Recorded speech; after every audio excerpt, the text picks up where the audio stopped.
দর্শক, এই মুহূর্তে এভার কেয়ার হাসপাতালের সামনে আছেন সহকর্মী আফজাল হোসেন, যুক্ত হচ্ছে তার সাথে। আফজাল, বিএনপি চেয়ারপারসন বেগম খালেদা জিয়ার শারীরিক অবস্থার সর্বশেষ কি তথ্য আছে আপনাদের কাছে, আমাকে জানান।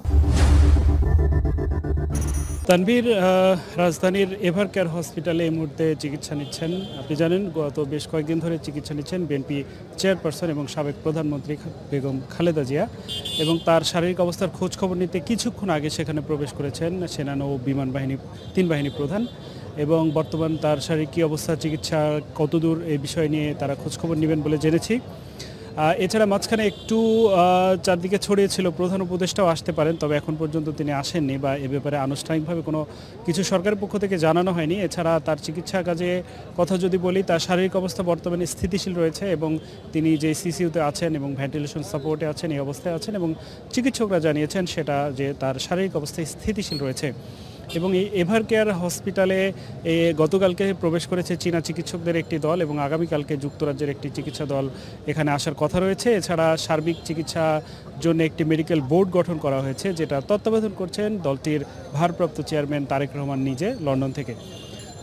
এবং ওনার রোগ মুক্তি কামনায় দেশের বিভিন্ন প্রান্তে দোয়া মোনাজাত করা হচ্ছে, এবং এভার কেয়ারের সামনেও তার অনেক শুভাকাঙ্ক্ষী ভক্তবৃন্দ জড়ো হয়েছেন। তারা তার জন্য প্রার্থনা করছেন তিনি যেন আবার স্বাভাবিকভাবে সুস্থভাবে ফিরে আসতে পারেন, সে দোয়াটাই করছেন। আমি এমনই একজন ভক্তের সাথে এবং তার শুভাকাঙ্ক্ষীর সাথে কথা বলবো যিনি এখানে এসেছেন। আমরা জানতে চাইব আপনি এখানে কী জন্য এসেছেন এবং আপনার অনুভূতিটা কি, এই মুহূর্তে কী চাচ্ছেন?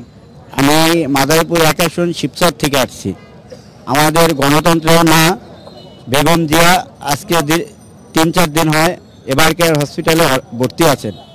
আমাদের মন কিছুতেই মানতেছে না। যে গণতন্ত্র শহীদ প্রেসিডেন্ট রেখে গেছিল, সেই গণতন্ত্র আমাদের মা আমাদের এই গণতন্ত্রের পথেই রাখছিল। যদি আজকে আমাদের এই গণতন্ত্রের মা দেশমাতা বেগম খালেদা জিয়া কিছু হয়ে যায়, আমরা আর এই গণতন্ত্র ফিরে পাবো না। জি, যেমনটি বলছিলেন তাদের প্রত্যাশার কথা, গণতন্ত্র নিয়ে তাদের আকাঙ্ক্ষার কথা, আমি আরেকটু জানতে চাইবো যে এখন এই মুহূর্তে কি দোয়াটা করছেন বারবার? এই মুহূর্তে আল্লাহর কাছে একটাই দোয়া, আল্লাহ আপনি সর্বশক্তিমান, আপনি যদি চান সব কিছুই সম্ভব।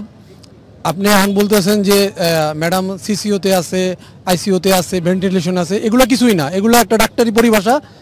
আমি আল্লাহর কাছে একটাই আবেদন করতে চাই যে আল্লাহ সর্বশক্তিমান, আপনি যদি দয়া করেন তাহলে ম্যাডাম আল্লাহ সব কিছু সুস্থভাবে আমাদের মাঝে ফিরিয়ে দিতে পারবেন। এই গণতন্ত্রের জননীর জন্য আমরা আজকে আবার এই গণতন্ত্র দেশে ফিরত পাইছি। আর জি, যেমনটি শুনছিলাম, আমরা আরেকজনের কথা একটু শুনবো যে আপনি কি প্রত্যাশা নিয়ে এসেছেন। বিসমিল্লাহির রহমানির রহিম। আমি টাঙ্গাইল ৬ নাগরপুর থেকে এসেছি। আপনারা জানেন দেশনেত্রী বেগম খালেদা জিয়া অসুস্থ অবস্থায় আজকে এভার কেয়ারে আইসিইউতে ভর্তি আছেন। আমরা তার আশু রোগ মুক্তি কামনা করছি, এবং আমরা চাচ্ছি আপনাদের মাধ্যমে সমস্ত দেশবাসীর কাছে একটা মেসেজ দেওয়ার কথা যে আপনারা সবাই দেশনেত্রীর জন্য দোয়া করবেন, উনি যেন আবার আমাদের মাঝে ফিরে আসতে পারে। দেশের এই চরম ক্লান্তি নগলে ওনাকে বড় প্রয়োজন। যেমনটি শুনছিলেন, এখানে আসলে নিজেরা যেমন দোয়া করছেন, পাশাপাশি দেশবাসীর কাছেও দোয়া চাচ্ছেন যেন বিএনপি চেয়ারপারসন আবার সুস্থ হয়ে রাজনীতিতে ফিরে আসতে পারেন এবং তার স্বাভাবিক কার্যক্রম পরিচালিত করতে পারেন।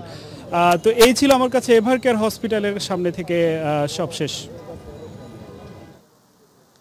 আফজাল, আপনাকে ধন্যবাদ। দর্শক, এভার কেয়ার হাসপাতালের সামনে থেকে জানাচ্ছিলেন সহকর্মী আফজাল হোসেন।